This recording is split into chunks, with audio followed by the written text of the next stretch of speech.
I studied microbiology. I'm telling you, I should be have a lab coat on. But I am a photographer, a videographer.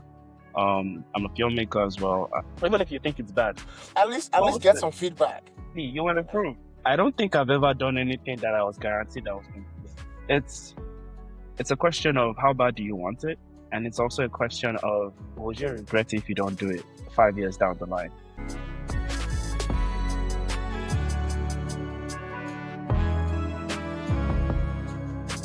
Welcome back, everyone, to the Many Roads podcast. I'm your host, Oba Okusanya, and I have with me someone that is very creative, very inspirational. He's absolutely killing it right now. He's a videographer. He's a photographer. He's like doing short films. He's doing like, bro. If you go on his Instagram, you're like, bro. Well, anyways, welcome, Tim Meduna to the Many Roads podcast. Welcome, bro. Appreciate you, man. Appreciate you, Oba. I am glad to be here, and yeah, I'm excited to do this. Yeah, awesome, bro. Yeah, let's get talking. I mean, like, I've known you for a number of years now, but for anyone who doesn't know you, can you just give them like a brief backstory, like where you're from, origin story, type thing? Yeah. So originally, I'm from Nigeria. I don't claim this state, but I'm from Kogi, Nigeria. I wasn't born there. I was born in the north, New Busa, Niger State, and then most of my childhood was in Ibadan, and spent about 19 years there before moving to Lagos for about 3 years, and then moving to Canada. So that's what my life journey has been like in terms of where I've stayed, where I've lived. But in terms of what I've been doing, my background is more like I studied microbiology, bro. No way, bro. No way. I'm telling you, I should be have a lab coat on. But my background is in microbiology, crazy story. But shortly after school, I transitioned into marketing, creative directing ish when I moved to Lagos, and then marketing full time in the last year before I moved to Canada. And my role as a creative director basically exposed me to being able to create visuals, but not knowing the technical know-how, having the technical know-how to create the actual visual. So coming to Canada, I was just like, is there any camera? How much is the camera? I might as well just try it out. And that worked out pretty nicely. So now I am a photographer, a videographer. I'm a filmmaker as well, and I curate. That's bro. That's even a massive understatement, right? Considering all the things that you're doing. But let's take it a little bit back to so microbiology. Why? Like, what was what was the reason behind that? Because anyone looking at you today, like, it doesn't even translate over. There's no context to it. So for microbiology, honestly, I had failed JAMB woefully, bro. Like I really banged JAMB. I got what was it again? 169. My brothers had this running joke that I just inverted Rey Mysterio's numbers like 619. So I got 169 JAMB, and I remember looking at my score and I'm like, yeah, there's no way I'll get into school like this. But luckily enough, at the time, Ajayi Crowther University was running this foundation year program that didn't really require you to have like a proper JAM score. And they just it required you to have a good WAEC. And my WAEC was ace. Like I made good grades in WAEC, so it just made sense. I did the foundation year program and I just got into school with the program that I felt like I had most strength in. I just felt like I was good in biology, so microbiology sounded nice. So just to enter school. Yeah. Just to go to school. So you didn't even have any plans for like, okay, after this is what I'm gonna do with it. I did. Like when that whole situation happened, like I discussed with my sister, and I mean she's more inclined towards the medical area. That's right. Yeah. She was advising me that, oh, this is still a good deal. Like I could still transition into like the medical line. And there was this whole hula lulu dream of moving to Canada, going to the School of Dentistry in the Bahamas, and then moving back to Canada. In my mind, I was just like, okay, it's actually wrong because my head cannot carry that book. Anyways, so that Yeah. was the case. And microbiology worked out well. I got good grades. Like I knew it, but was there interest? Not really. Not really.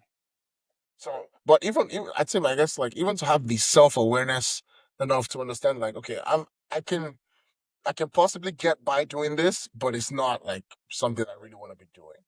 You know. Yeah, yeah. I mean, if you think about it too, the environment didn't really present opportunities for that field of study, right? Like when I looked around me and I saw that the representation I got for microbiology and people who did that kind of course were either academics, which I didn't want to do, or people who worked in UCH in the labs, which was not fetching so much money. It's about the money, brother. So, so I'm just like, I feel you. I feel you. Yeah. But how did that like? I mean, because up until that point, it's microbiology, and then I guess at that point, that's when you kind of moved to Lagos, right? yes. So I had finished school in 2017. Funny story, there was like a year that I blipped in my whole existence. That was the year after school because I went to do youth service, right? And I had done my youth service in Asaba. That yeah, my life in that whole 18 months, yeah, it was just yeah, it was a blip because I mean I couldn't connect to the people there.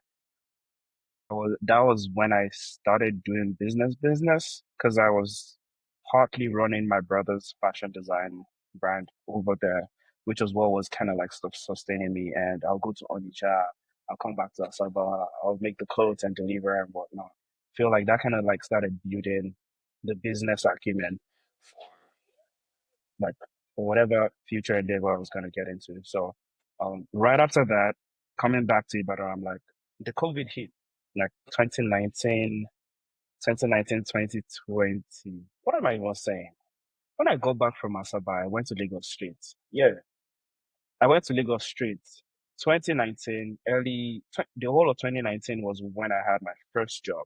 I did my first interview, got my first job as a communications manager or something like that for one startup tech company, but it wasn't given.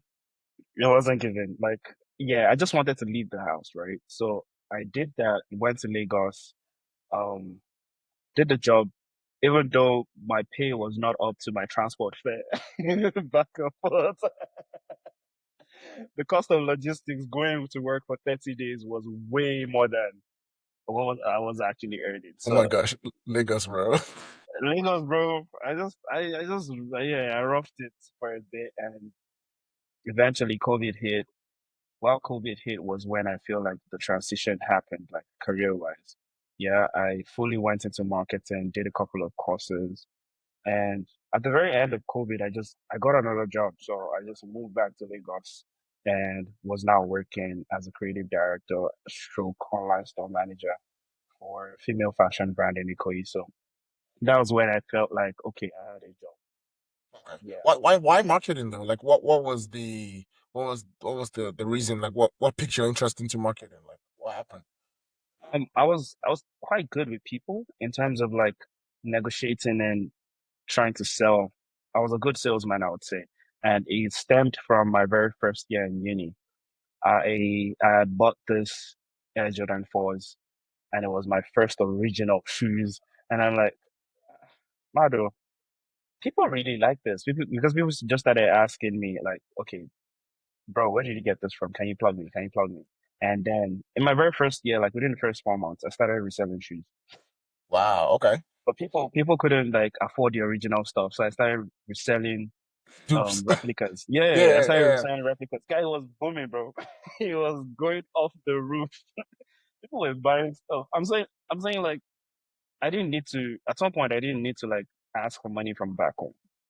It was doing well enough for me. And yeah, that is the very genesis of how I started doing business, right? At 18. So marketing just felt natural, right? Because I was already using social media to market my stuff. People were already ordering from my Instagram and whatnot. So it just made sense that, okay, bro, just double down, find out the actual how it works, right? Yeah. How it Yeah. works within a corporate environment and how you can apply that to other brands. So yeah.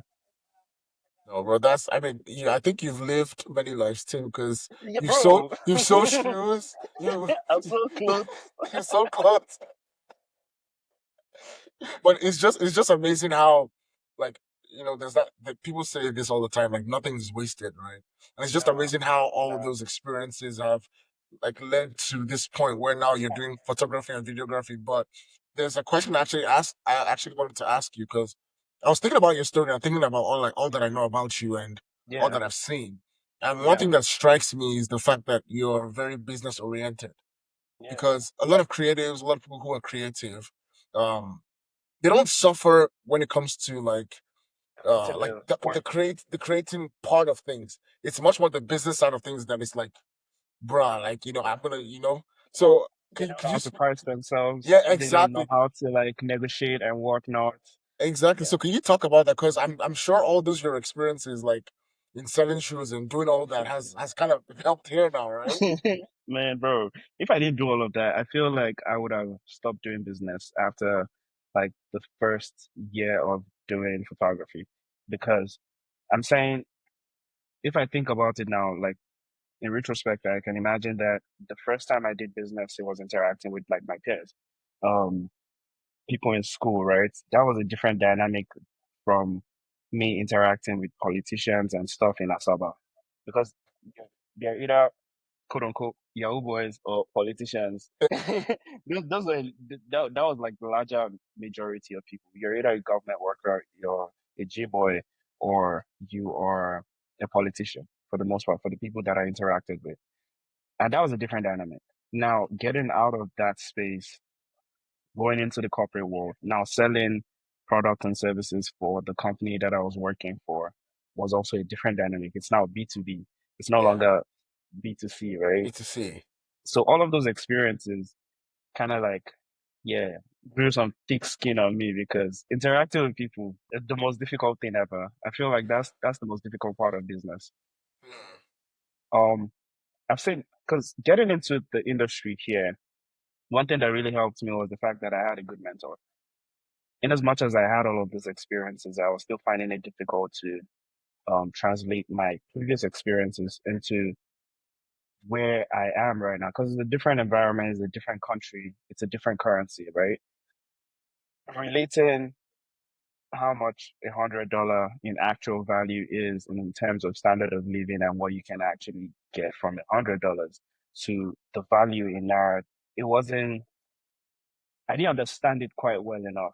So I took my time to do a lot of learning, on learning and relearning, right? And my mentor was like very, very critical to that whole journey. So yeah, get you a mentor. Yeah. How did you find that mentor? Like, was it like an introduction? Were you actively looking for a mentor? I was, I was looking for somebody to basically show me the ropes, because I knew for a fact that it was weird. My first week in Canada, I had like one very, it's insignificant, but it really struck me that, bro, you're in a different place now. I was trying to cross the road and the car was coming, and then I just like backed up, like, okay, you can go. And the car literally stopped, didn't want to go because, and I'm like, what Bruh, was all this? Like, I crossed the road, but then when I go back home, I told my sister, and she's like, "Ah, well, no, no, no, yeah, you have the it's right your of way. priority. Yeah, you Yeah. have the right way. Like, don't think, yeah, basically. And in that moment, I'm just like, okay, everything is different here. Everything that I know is not applicable, or Yeah. most things that I know is not applicable. I mean, I'm coming from Lagos, where take advantage of the next guy before they take advantage of you. Of you, exactly. As in, it's cutthroat, like it's very cutthroat. So I feel like me being aware of that was, I don't know if I was emotionally intelligent as I was, but I just knew that, yeah, I needed someone to show me the ropes. And none of my family members, none of my siblings do business. So I figured that I just had to like look for someone in the industry that I'm trying to delve into to kind of like walk me through it. And it was very interesting, because I just sent a DM on Instagram, and out of everyone Huh. who I sent a DM to, dude was just like, because I'd spoken English now, hi there, da da da, and Miles was just like, no, that should just come to the studio and we'll talk. That was all he Wow. said in response to my long epistle. And I got to the studio and it was great from that moment. Like it was just we just clicked. Apparently, he also happened to be from Kogi State. He also is Nigerian. He we just had some similar interests and it was just a good time. He was telling me that up until that time he had not considered taking an intern, but that was like our connection just made sense in such a way that it was mutually beneficial in value exchange, and yeah, we just kicked it off. Yeah. How many DMs did you send? Because there's probably someone listening to this who's thinking, yeah, so I just have to go send this one person that I want to have as a No, no, mentor, no, no, send that one no, DM, no, and then they're gonna accept no, me. no, But like, that's not how it usually works. So, how many no. DMs did you send to? Honestly, I wouldn't say I sent a lot, but I know for sure that I sent close to 10. It wasn't a lot, yeah, but I was just fortunate enough to. Again, Calgary is a small city, but it's a growing city, right? And the black creative space is very welcoming. I can't even dispute that. So Yeah. I feel like I didn't have to send as many Okay. DMs, but at the same time, yeah, you sending DM is one part to it because if anybody sends me a DM now, I will first like go through the person, what the person has been up to, and see if the person has been busy and like is worth the time and investment. Because if you have nothing on your page, or if you don't align with my brand or what I stand for, there's no point entertaining it. There's no point. So it would just be a case of me gently declining, and that would be it. But I felt like at that point I was also on the side model. on the side I was on the side I was a content creator before I left Lagos. So I was doing all of this transition fashion videos type of Wow. thing, Yeah. right? So if you scroll down my Instagram, you'll probably see it there. I leave it there intentionally to Just so show people the can see journey. the evolution, right? Yeah, the evolution, right? So that was the case, and he mentioned that that was what it really got him interested because he Wow. felt like I was an influencer that was trying to like work with him, Okay. right? Yeah.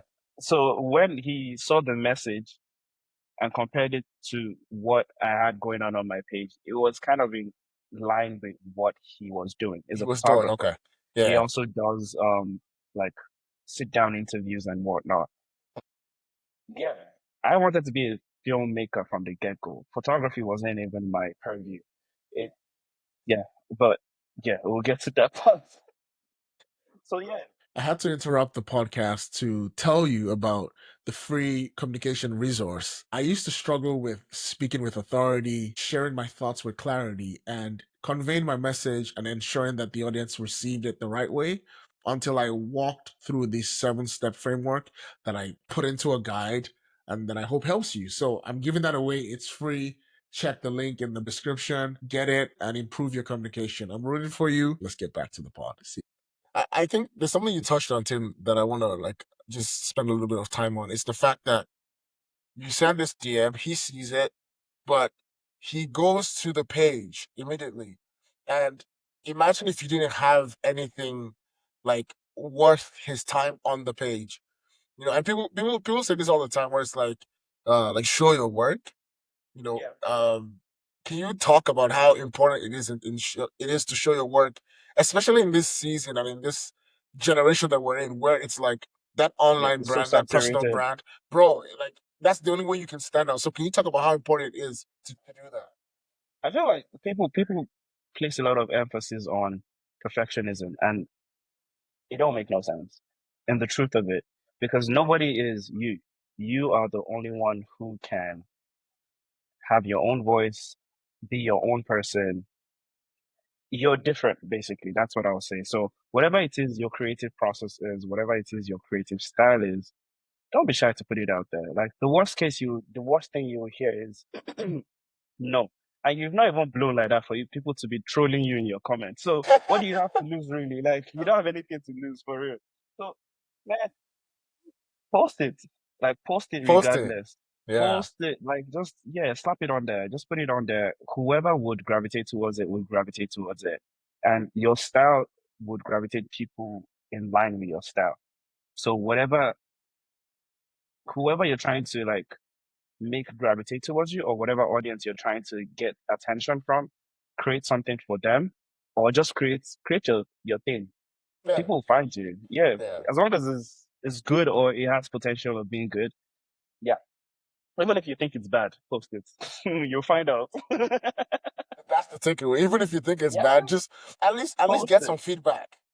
You know? Exactly. You will improve. Yeah. Yeah, you will I improve. like that. I like that. And I think this is it's amazing how this advice cuts across like any industry or like it's not just like because I mean people on LinkedIn who are posting professional things. It also applies to them too. Like it's not just Instagram or TikTok. Like like Hmm? show your Very true. work. Show the thing Post that it you're working on. everywhere. Post Yeah, it like everywhere. Let people see it from different platforms. yeah. Okay, now Yeah. I'm gonna play the advocate here because someone like listening to this one who's like, you know what, Tim, like I hear you, I need to post it, but I'm afraid. I'm afraid of Mm, like I have so much fear. I don't know if like there, yeah. so many thoughts around that are hindering them from, I guess, posting Yeah, posting or it. Yeah. or putting their work out there in the world. What would you say Yeah. to them? Okay, so I've heard something. There was this interview I was watching. It was between Salem and one other guy. Salem is an influencer, a Nigerian influencer, and this other is a founder of a company. Pretty young guy, but bloody smart.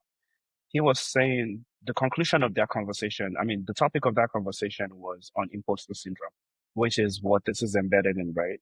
And and they were saying that um imposter syndrome is a good thing.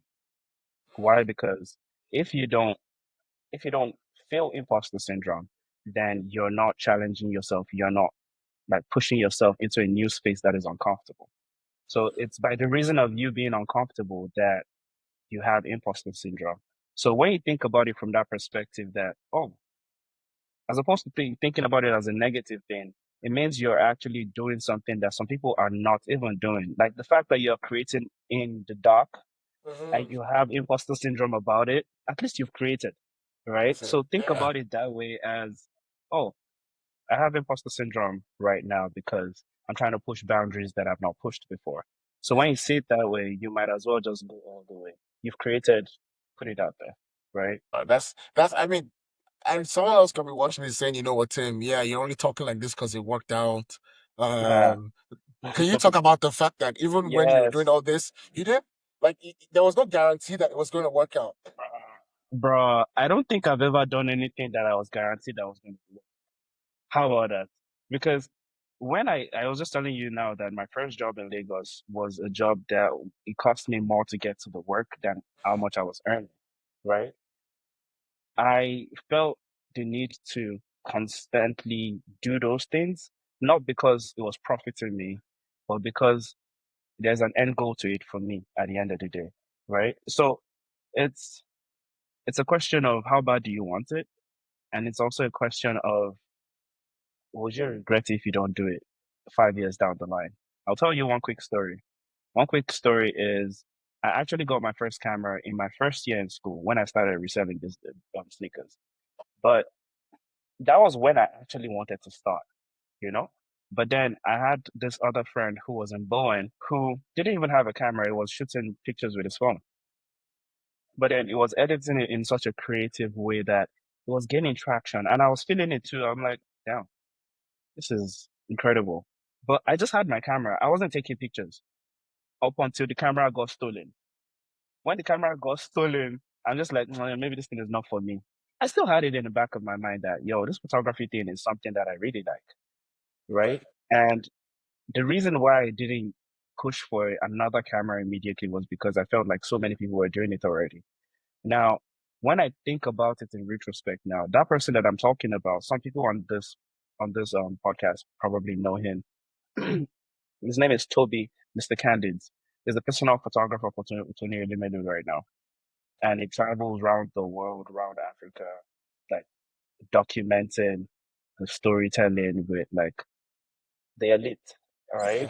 So when I think about it, the holdback, when I think about it right now, that holdback that I imposed on myself could have been, I could have let that go and just gone ahead with it regardless. I have been doing photography for actively for 3 years and some months. Now, how much more if I started in 2014?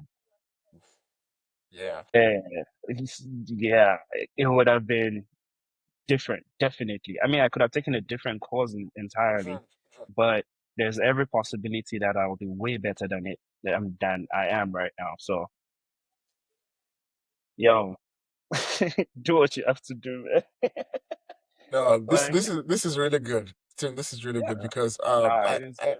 and the yeah, because I and I understand because I've also felt like that in the past where it's like there's things that you're supposed to do, and this idea of the fact that there's too many people already doing this. How will mine like be different? How Stand will out. mine Yeah, stand out?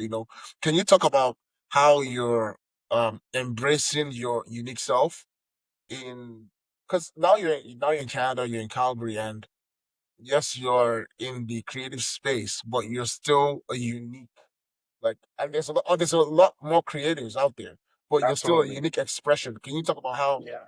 how important it is to embrace that authenticity? So what I would say to that is I started off copying very smartly. I see what I like and I see that, oh, this person creates something that I wish I could create. So I'll try to recreate that to the best of my skill set, right? So when I was doing that consistently, that repetitive practice got me to be better, right? And when I got better, yeah, sometimes that I will just attempt stuff and maybe I stumble on a new technique, which is now my own style, right? And then I'm like, oh, that's cool. But the trick is it's either you copy creatively until you can master it for yourself and then venture and create your own unique stuff. Or from the get-go, if you're that type of person who is, you know exactly how you want it to be, then up your skill set to level up. But the easier way, the way you won't procrastinate is, oh, I saw this guy from Paris Fashion Week took pictures like this, whatnot. How can I create that on my own scale? Grab a model, grab someone, or if it's a product, if it's product photography, just recreate it to the best of your skill set and repetitively, like do it over and over again. People will say that equipment don't mean anything. I disagree. I, brother, those people are lying. I mean, I would disagree and agree at the same time. I would disagree because when you're experienced enough and skilled enough, you would realize that there is a clear difference. But that's because you're skilled enough. That's because you know how to utilize the tool. I will tell you for a fact that I have owned the same camera since I started my career. I just made sure to buy a very good camera at the start of my career. Okay. But my picture quality and my work quality has improved over the years. But it's the same camera. Yeah. It's just different lenses and a better skill set.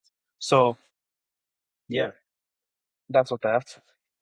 No, bro, is this conversation around like equipment, right? Because Yeah, I understand where they're coming from. Where they don't want people to see that as a hindrance yeah, to starting, yeah. right? So it's True, almost like very true. start off with whatever you have, What you have, yes. like the example you gave of your friend who started off like just shooting With a pictures phone. on his phone. But it's Uh-huh. like you have to understand that the more in depth you get into it and the more you develop the skill, Yeah. you will need to like invest.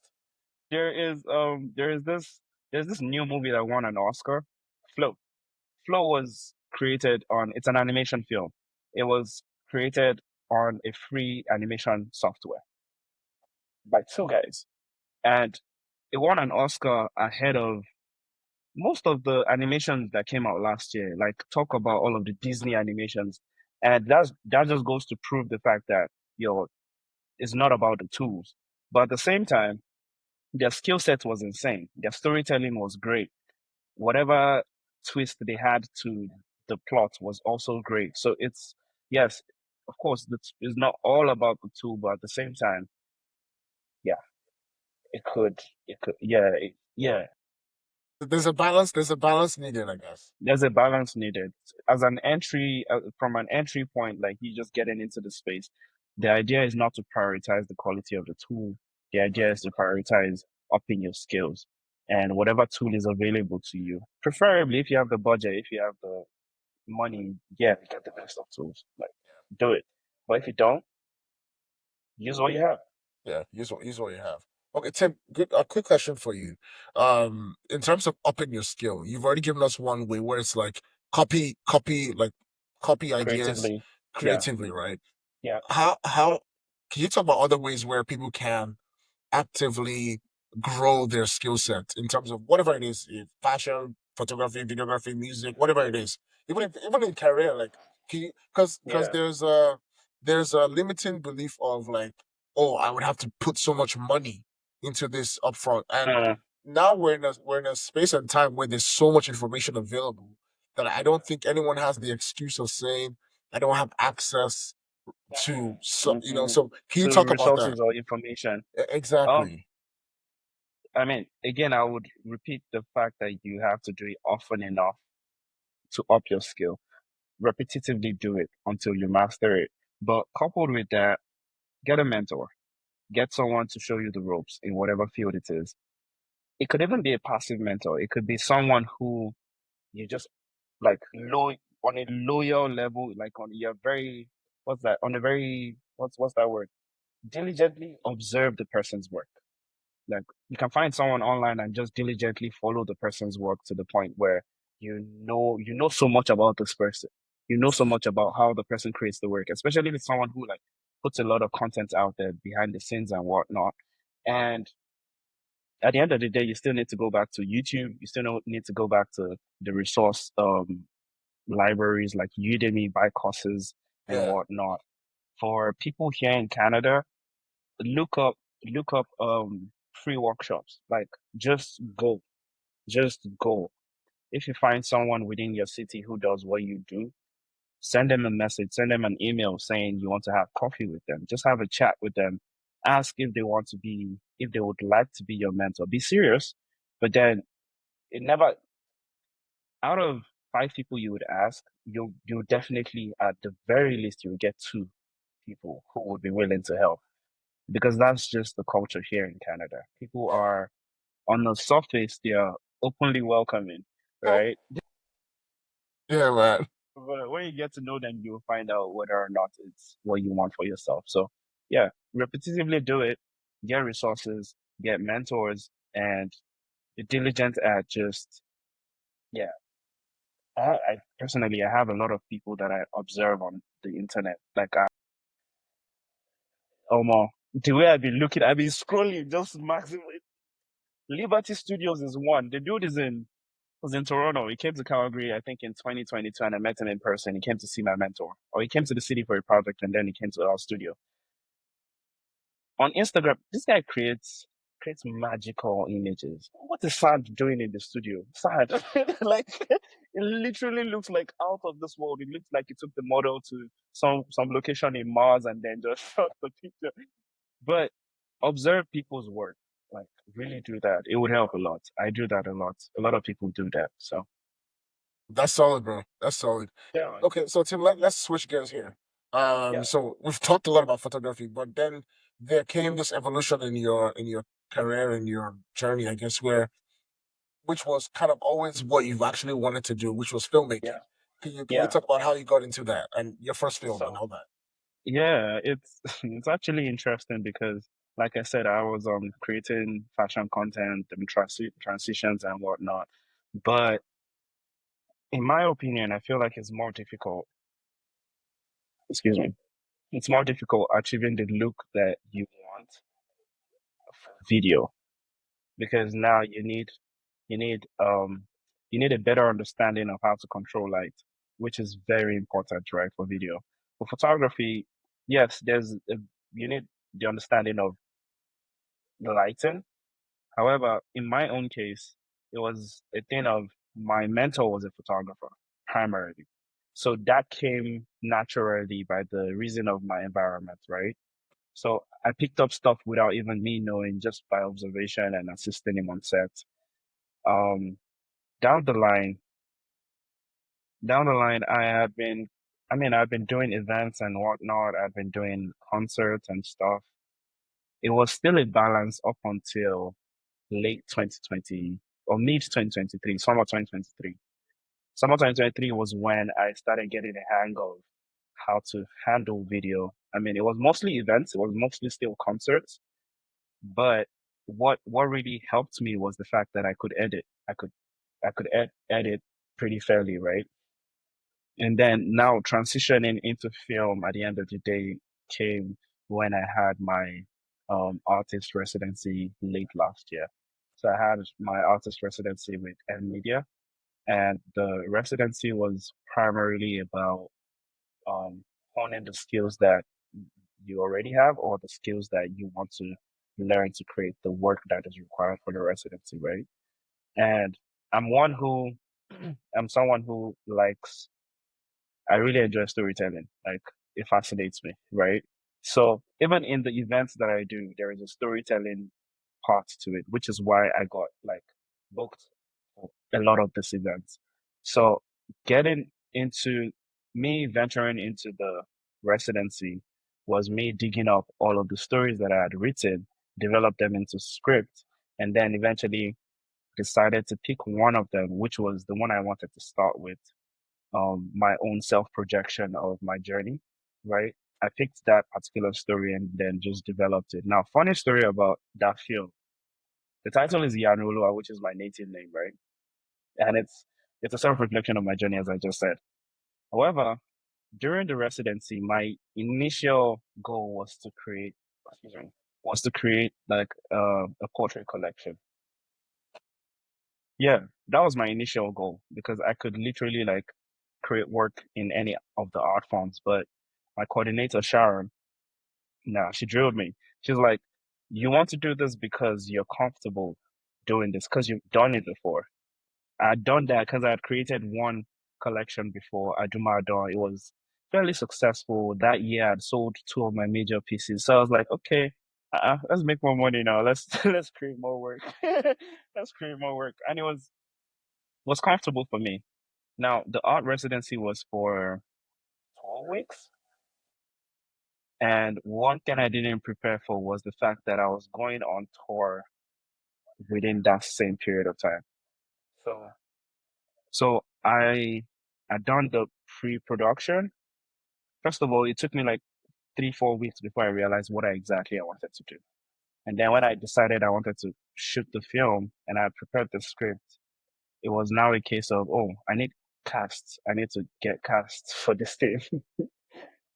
But because the tour was happening and I was not going to say no to the tour, I went on the tour, but I'd already timed it in such a way that when I'm back, I can shoot, um, edit, and present within a time frame of 4 days.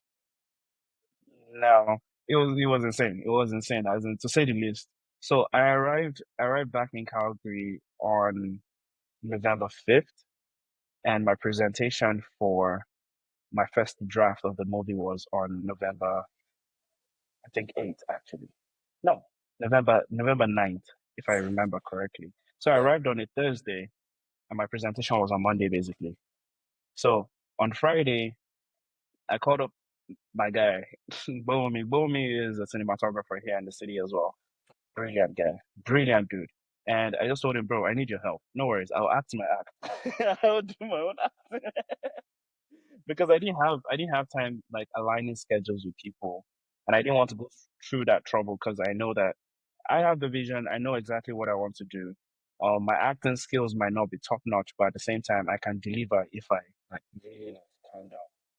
So I got Bomi to assist me on set. We already had like the screenplay. We had the storyboard and everything. So it was just a thing of, okay, this is what we're doing at this time, and then just get it done, get it done, get it done. One tool that helped me is an AI tool called Storyboarder AI. Okay. I mean, it's kind of expensive, but what it helped me do was to like expedite my whole production process. So I turned in my script and basically in minutes, it, it created a storyboard for me. It created a short list for me, itemizing the scene, the lens I need to use, the kind of shot, whether it's a dolly shot, an angle shot, Wow. a movement shot, a gimbal shot. Like he itemized all of those things and then just basically told me every single thing to do. And then I populated that and created a storyboard, which gave me the visuals to it. And then went ahead to create the animation version of the film that I was gonna create. So it gave me a very vivid picture of what was gonna happen. And by the next day, Friday we shot. Saturday we did the second part of the shooting. I edited on Sunday. By Monday, I did my presentation. And people were like, wow, you really put your back into this. I'm like, man, you don't know how my weekend was. Ask me. Ask me how my weekend was. It was You know what this? You chaotic. know what? You know what this reminds me of? This reminds me of like the way we approach school in Yeah, Nigeria. exam. I mean, for some people who were more diligent, they would study throughout the year. I beg For you. some of us, it was the week before exams, Yeah, and yeah, yeah, yeah. For you would me, put it was the all week before nighters. exam. Yeah. Just, I mean, because think about it now. Some people's brains were good like that. If you study throughout the semester, you can retain some knowledge. But it will not stay in my head. It won't stay in my head. So I feel like, well, now that I think about it, that was exactly the approach I took towards this. It wasn't planned, but at the same time, it was just a thing of, oh, I had to do what I had to do. And I presented it. Sharon was impressed. She was like, okay, so are you done? Da da da. I'm like, I'm done. Oh, I'm done. I'm done. Don't stop my lane. But it still needed some refining, and we did that. We added the graphics, the subtitle, and all of that, and we did color grading. It was ready by the following week's Friday. My final draft was ready. We did the premiere. It was great. People liked it. Some people shed tears, and I'm like, Madu, wow, like interested. Yeah, I felt- but I think it's also the power of storytelling that yeah. like there is. I'm also like very fascinated by stories. It's actually one of the reasons why I started this podcast. Because I just felt like a lot of the stories we hear are the stories of people who are like uber successful, like Yeah, celebrity level success, yeah, yeah, and yeah, yeah. it's just like we've heard the stories, like you know what I mean. So, but then what I came to realize is that a lot of people who are like everyday people, and I say everyday, I No, use the term everyday people loosely, yeah. have phenomenal stories. Like if you sat an uncle that you just met at the I don't know at the grocery store, you sat him down and just asked him like, what have you been Yo, where have you been your whole life? And he you started talking hear to you. things. You know what I mean? So I'm like, I would love to shed light on those stories, right? But Yeah, Tim, absolutely. I want you to talk about. You also mentioned that you're fascinated by storytelling. I want you to talk about how storytelling cuts across not just like art, but like even business, even like it just cuts across everything. Yeah. I I think it's pretty important because these days you come to find that yeah, your product can be good, your services can be good, but people buy into people, right? If if I don't feel some sort of connection to you, if I don't feel some sort of connection to what you're doing, then I would just feel like it's not for me. So the art of storytelling is to me, I would term it as a way of being relatable to the next person, to the person you're trying to communicate with, because they also have stories. It might not be relatable. It might not be relatable to everybody, but at the same time, there might just be that one thing. It's either it intrigues them, it educates them, or relates to them. It's either of those three things. So, however, the story is, as long as it's told well enough, you can you can I mean you can create a movie out of it, you can do a stage play, you can literally use that story to sell a product about making reference to one time you used the product and you got that's what every marketing department does for every product. Like they Yeah. create the scenarios and then they tell you a story. So it's either it relates to you, you learn something from it, or you're just like, kind of, kind of, what was this? It just entertains you sometimes. Exactly. So yeah, it cuts across everything: art, business, corporations, and I mean, what's the basis of any relationship?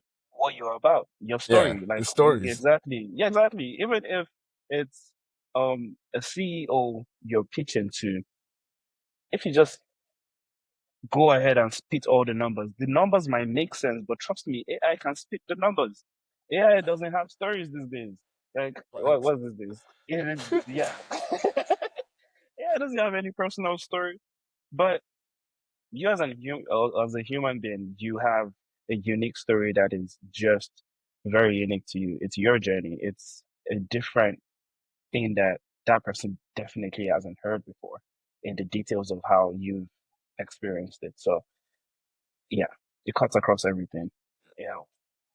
I like the way you put it, where it's like it helps. Like it's almost like it's an additional tool to having your toolkit of like communication and like just I guess life now. It's in the life toolkit, because you're able to find a way to make people relate to you or be intrigued by you or be entertained by you.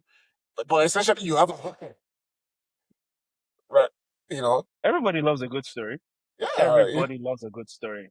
You hardly find anybody who doesn't watch a movie. facts. You know. You'll hardly find, you know? And when you find, oh, okay. Anyways, Tim, let's. There's a question I wanted to ask you around creativity. A lot of people think or might believe that they're not as creative as others, or some people might even believe that they're not even creative at all. Like I'm gonna make up a random person here in my head. Maybe there's some person who's in maybe he's a mathematician and he's just like, oh, Yeah. like what I do is so boring. Or as an accountant, it's like what I do is so boring. Like there's no room for creativity. And I want to hear, I want to get your take on it because I want to see, like, do you think everyone can be creative? Do you think there is creativity in everyone? Like, what's your take on that? This one is deep. I I feel like everyone has an element of creativity in them. Whether they decide to tap into it or not is their personal decision. Um, this might not be related, but work with me. I was talking to someone on the same topic yesterday, and excuse me, and the person said something I've never heard before, and she was like, um, "Resting is creative." Because we're talking about, oh, how creative is just like work, work, work, work, work, Yeah. and then she goes ahead to say resting is creative. I'm like, what? Man, stop this nonsense.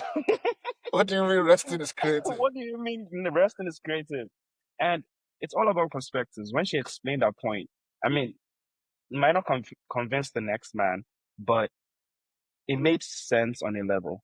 In a world where it's so imperative to like, it's it's next to nature, or it's our nature to just, oh, I had a productive day. If you don't have a productive day, then you feel less than.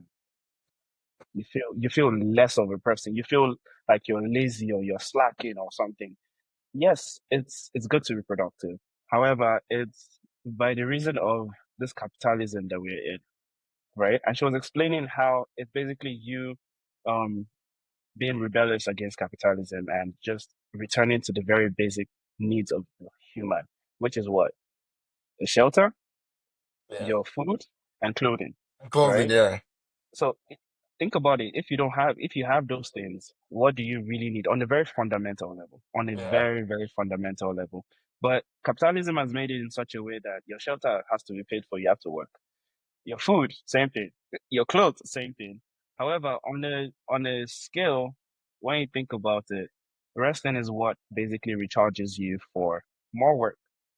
I That's know for a true. fact, I tell myself this, yeah. I stay on the same desk and I edit up until sometimes late in the night, and sometimes I end up like nudging my own screen because I'm just dozing off, right? Yeah. And I say this repeatedly. I'm just like, okay, let me use my morning brain. So I'll leave the work and then come back with my morning. It's the same me, it's the same person.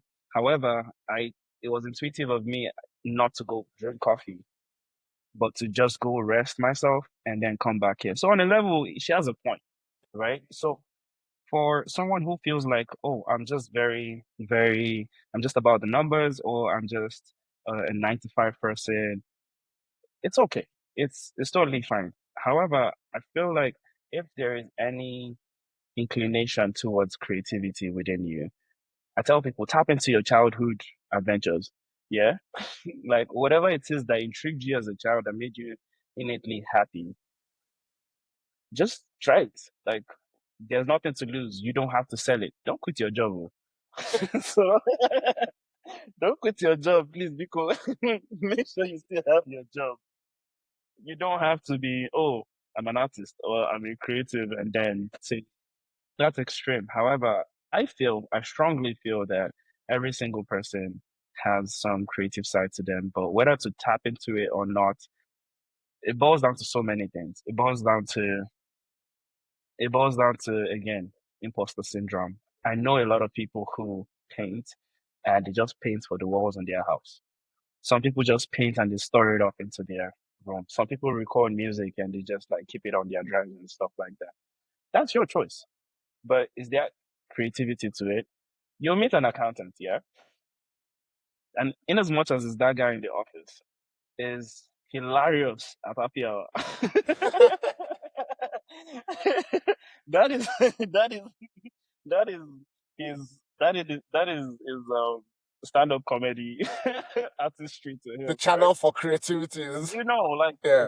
there's something that makes you you, and for every person, whatever it is, there is an element of it. It might not be like, oh, pronounced enough for you to make a living off, but I believe everybody has an element of it. So would you Yeah. say would you encourage people to identify what that is and in the littlest of ways possible, just start like trying to like just be curious enough to see what's going on Yeah. there. You know, Absolutely. I am a curious cat. I'm someone who I like, I like, I like doing things I've not done before. There are so many things that I feel like, well, good things that I've not done before. There's so many things that I feel like life offers in terms of adventure and in terms of just exposure that would teach you lessons that you won't learn within the scope of your routine. Because I found out that I wasn't a routine person like earlier on, yeah. and yeah, that is why I do what I do now full time, right? So, yeah, just try, like, just give it a try. There's nothing to lose, right? Just give it a try. If at all anything, you would just yeah, you would waste time, but that time was spent trying to explore something, and you probably learn a lesson from that. You at the very worst case scenario, you would learn that you're bad at it, and you won't try it again. But it's also it's a lot of self discovery as well because I mean, you're right. When we get stuck in our routines, we don't really have opportunities to discover like new things or new aspects of ourselves. So, Yeah. by someone saying, you know what, like when I was a child, I used to like, I love playing with Legos. Okay, like for instance, bro, Mm, like mhm. I have my son is almost 3, right? And one of the things that I absolutely love to do with my son is like to just stack Legos, bro. It brings me so much joy, but I'm like, but I can't stack Legos for a living. You know, I can't do that. But it's also like the fact that you wouldn't have discovered that unless, you know, the day where he's like, "Oh, Dad, come stack Legos with me," and I was like, "Oh Yeah. yeah, sure, why not?" And then now my wife even makes the joke that it's almost like we buy Lego sets not just for him, you know. Yeah, but for you too. But I'm like, hey, I'm having I'm fun just too, a right? baby. I'm But just a it baby. only goes to show how people might and I say might because it might not Yeah. be for everyone, but how you might discover a new side to you To yourself, and to yes. just like it's just self discovery Yeah, and that's absolutely. worth I think that's worth the investment of time. It is. Absolutely. Like it is. Like I said earlier, I am someone who's been curious. So there are things that I've tried earlier on in my life that now that I'm more self-aware and in tune with like who I am, I try to dabble into those things. So the same way that I got a camera, I lost the camera, I just forgot about it. It's the same way that in that same first year in uni, I was lining up people's hair, like just trying out trying out stuff. And so for some people it was good. Some other people, I botched their hairline, man. Loki, Loki, all of those things I see them as like a like a creative tap that I can open and shut at any time. So if I feel okay, what I've been up to in the past couple of years hasn't been like it's starting to like maybe I've developed the business to a point where I can now afford more time to do other stuff. Of course, I'll go buy a clip. I'll go to barbering school, get get a program done in 4 months. Trust me, man. People, the dude who be cutting Obama's hair, Vince. I'm like, dude, I literally saw this guy's TikTok blow up, right? And then at some point he does a cut session, and all he does is, yeah, he gives you a nice fade and everything, but again, he integrates the storytelling to it. So he asks them, "What have you been up to? What are your dreams? What are your goals?" And then he dishes out advice because the guy is actually pretty knowledgeable and smart. So the interaction is part of the content of him giving them a nice fade, and it goes to like the trenches of the U.S. It goes to the trenches of the US, and from that, getting to the point where you cut the hair of a former president of Oh, the United that's States is yeah, that's mind blowing. crazy. Is crazy. So, I mean, why not? Why not? Like, tap into those childhood dreams, those childhood adventures that you've always found intriguing. And for some people, I also am aware that for some people, they're just like in a stage of life where they can't afford any more time. Like, Exactly. like Yeah. say for instance, someone who you can say you can testify to this or you can say more to this. Being someone who got married, you have your kid, you have your job, you have commitments in church, you have all of these things going on for Yeah. you. Where's the time to say, oh, I want to I want to learn how to skateboard. oh no. Oh, good. It won't be fun though. It won't really be fun. But for those people, yeah, of course, it won't be like forever. So if you still have those interests in mind, you can harbor it up until the time you are opportune to be able to venture into it. So No, that bro, I totally agree, man. And I think it's also for especially for people who are maybe find themselves in a very kind of structured routine life. It yeah, can be yeah, good to occasionally have these experiences and these yeah. adventures that are like Yes, now totally out of the norm for out you, of the right? norm. It will open your mind. Like it will just really open your mind, and you just be like, ah, so there's more to life. Oh Mm, God. It's so annoying sometimes when you realize, have you ever tried something new and you're just like, interesting, how have I never done this before? yeah. How have I never even attempted? It's so much like it's so within reach because you get to even find out more about yourself that particular adventure or that skill shows you. Like you just Yeah. I went laser tagging one time, like the first time I went to doing laser tag. It was just my first and only time. And I'm like, Yeah. bro, I might not be good at COD on video games, but man, if I catch you, play with me. Don't play with me, man. But that's just an example, right? Yeah.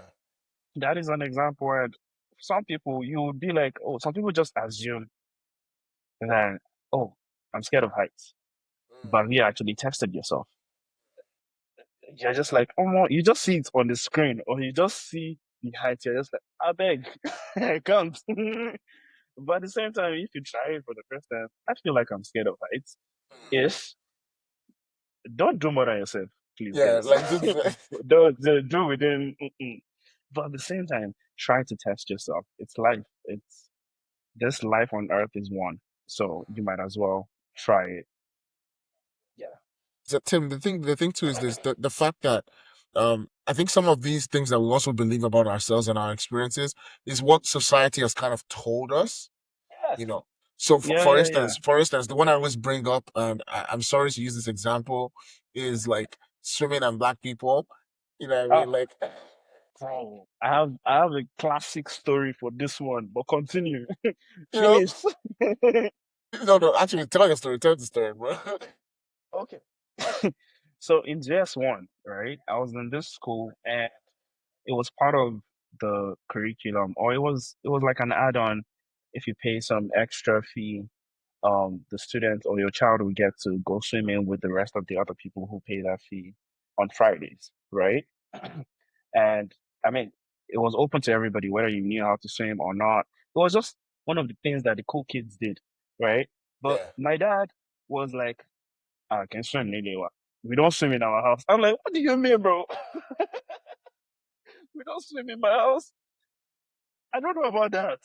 But lucky, of course, I was in just one. I was what, probably 12.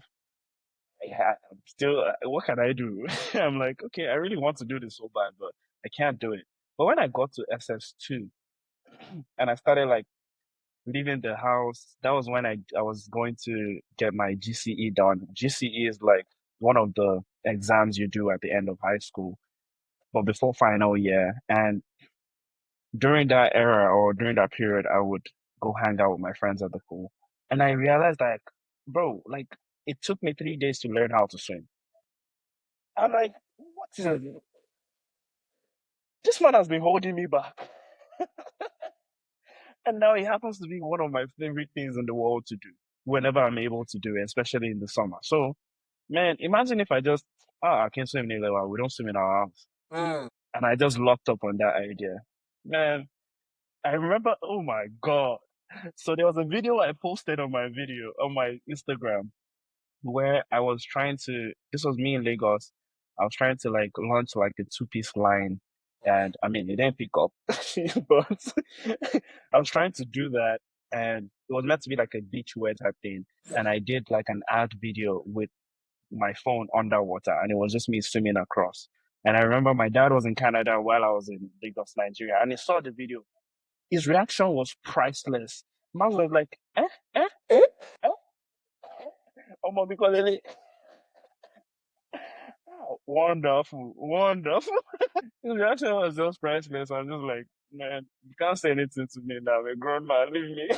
Bro, like honestly, like like for us, we had like there was a lady who was part of our church, and um, I guess we had been pestering our parents so much that we need to learn how to swim, right? So our parents would just find a way. No, yeah, we don't do that. So one day we said it in front of this lady who we knew had access to a swimming pool, just so that she would like, it's Mm. okay now.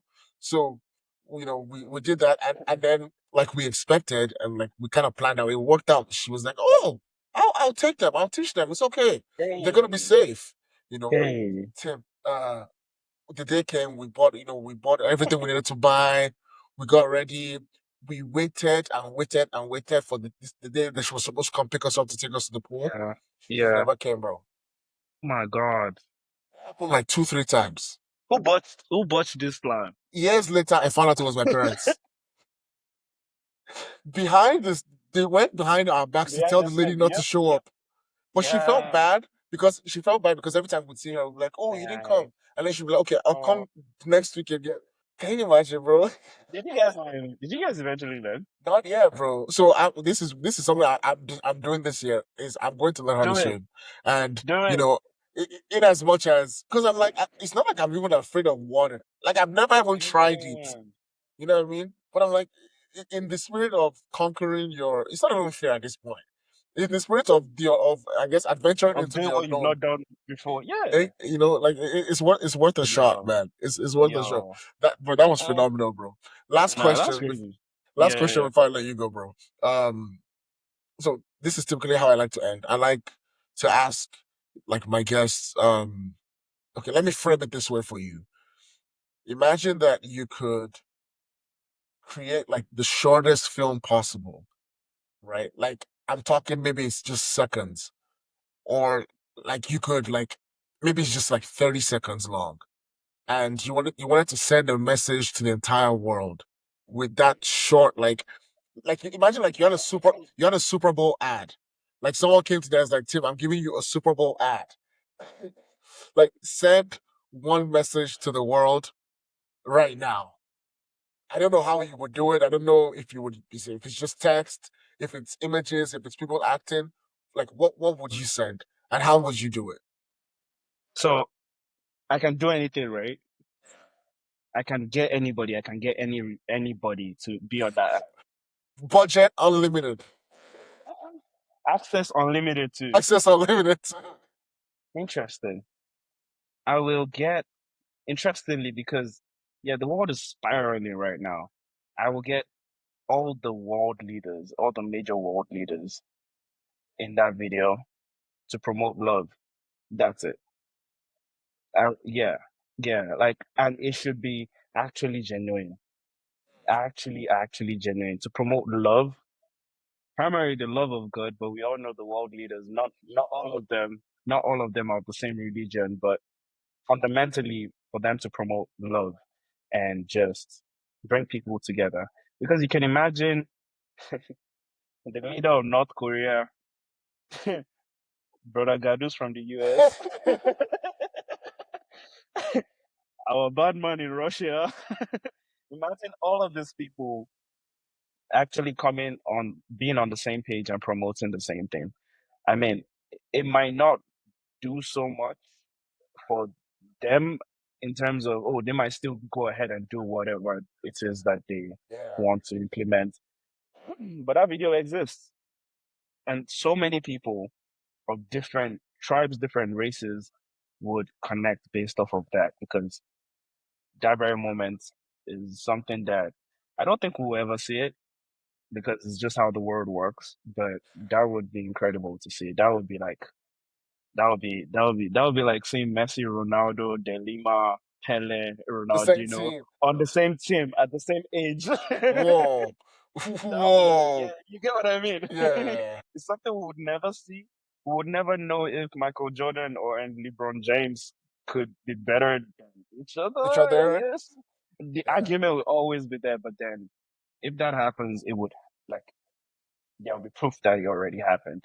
And yeah. yeah, I like that one. That's a solid one, bro. I like that. I like that. appreciate Okay, you, Tim, man. can you tell people where to find you, what you have going Yeah. on, all that stuff, social media, all that stuff? Yes. So, I mean, it's pretty simple. My website houses all of my social media, and my social media handle is pretty much the same across all borders. It's Tim Meduna underscore Meduna TIMMEDUNA, and my website is www.timmeduna.com. Pretty easy, like Simple. yeah, plain and simple, all platforms. Yeah, bro. That's awesome, bro. Yeah, so guys, check Tim out. He's phenomenal at what he does. Uh, it's honestly, yeah, you'll be like pleasantly surprised. You guys should check Tim out. And Chill, if you're ever watching this, you're watching this, and you're ever in Calgary as well, feel free to hit him up. yes, Or please, book him for yes, please. something. You know, Yes, see, yeah, I'm worldwide because I can fly, I can crawl, I can take the train, I can drive down. That's good. I can show up basically. Yeah. So yeah, yeah, man. please just reach out, book me for a session, book me for that event, for that concert, for your wedding, for your corporate gigs, headshots, whatnot. Yeah. That's awesome, bro. Tim, a pleasure having you on. This was great. Yeah. Thank you so much for having me, man. This was easy to do. This was easy to do. Thank you so Yeah. much. Appreciate you. Awesome. Awesome. Well, thanks everyone. Thanks for if you listened up until this point, if you listened up until the end of the podcast, thank you. We are grateful to have you, be a part of this community that we're building. Whatever thoughts, comments you have, questions you have, even for Tim, if you have any questions for him, you can just put it in the comment sections. We'll make sure that he gets to it, that he gets access to it. But till next time, God bless. See you on the next pod, guys.